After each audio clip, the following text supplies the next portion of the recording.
Yo NBA fans! Panalo na naman ang Lakers, wala pa si Luka at Lebron yan. Ang ganda na naging strategy kontra sa Kings. Ito pala ang 5 rason sa pagkapanalo ng Lakers. Pag-usapan natin yan, kaya huwag natin patagalin pa. Tara na, let's go!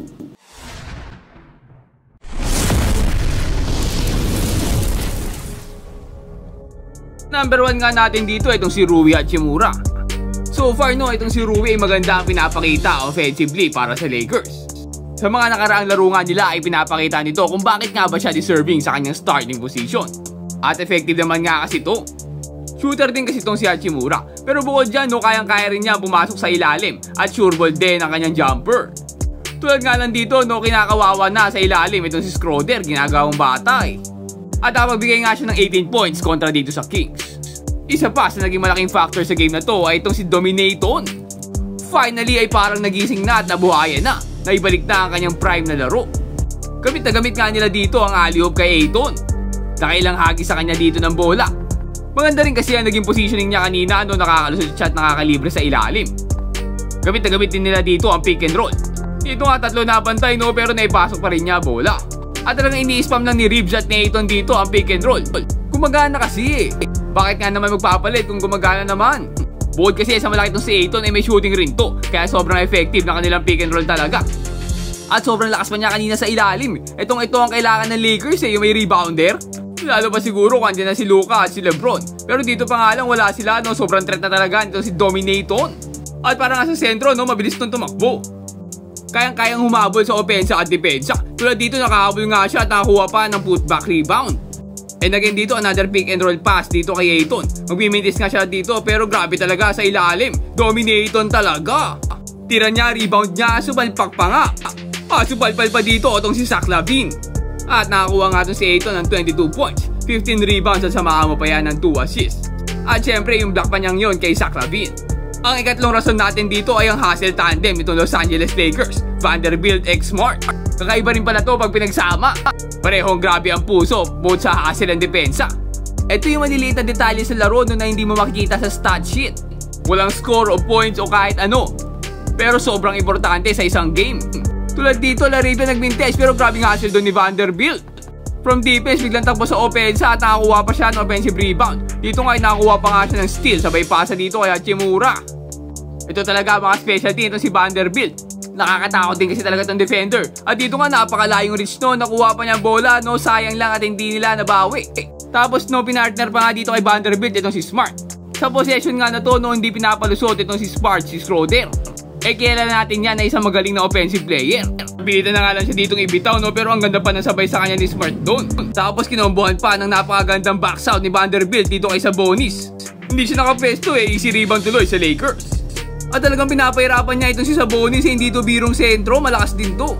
At siya nga nakakuha ng rebound dito natanggal pa nga headband niya. Nahulog pa nga yan dito pero tuloy lang ang laro. Nakakabilib din talaga at focus nga siya sa role niya. At talagang grabe to para magpapakamatay para sa bola dive kung dive. Nakikipag-resting pa dito kay Sabonis para makuha ang rebound. At dito si Marcus Smart naman na nakikipagbalyahan kay Sabonis sa box out. At dahil nga sa box out na yun nakatalon doon bigla out of nowhere itong si Vanderbilt. Nakuha ulit ang Kings dito bola pero grabe talaga ang hustle nitong si Vanderbilt at si Smart.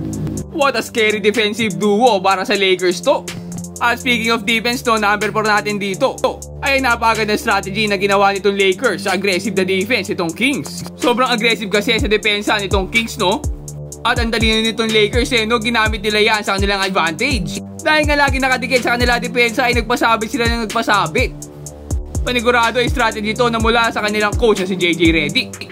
At gamit na gamit nga yan ni Austin Reeves Dito kumapit na sa kanya Nung naramdaman niya nakakapit sa kanya, tumalon na para kunyari titira. Natawagan nga niya ng foul at easy 3 free throws para sa kanya. At kahit nga sa loob pinipisikal sila. Tinulang pa nga siya sa ere dito nitong si Sabonis Kaya mukhang nautusan to si Austin Reeves, si JJ Redick na pumasok sa loob. At naging effective nga yan dahil tinan mo naman halos warasin na itong mga to Grabe sobrang aggressive at intense yung depensa pinapakita, foul kung foul na talaga. Dito nga si Marcus Smart ay talagang smart talaga. Kilala talaga kasi to bilang isang flapper. Yung bang mahilig umakting para makakuha ng foul. At pabor na pabor nga sa kanya, gamit na gamit ang kanyang acting skills. Talaga nagpapasabit dito nga, nagpasakay pa siya dito kay DeRozan That's gay bro.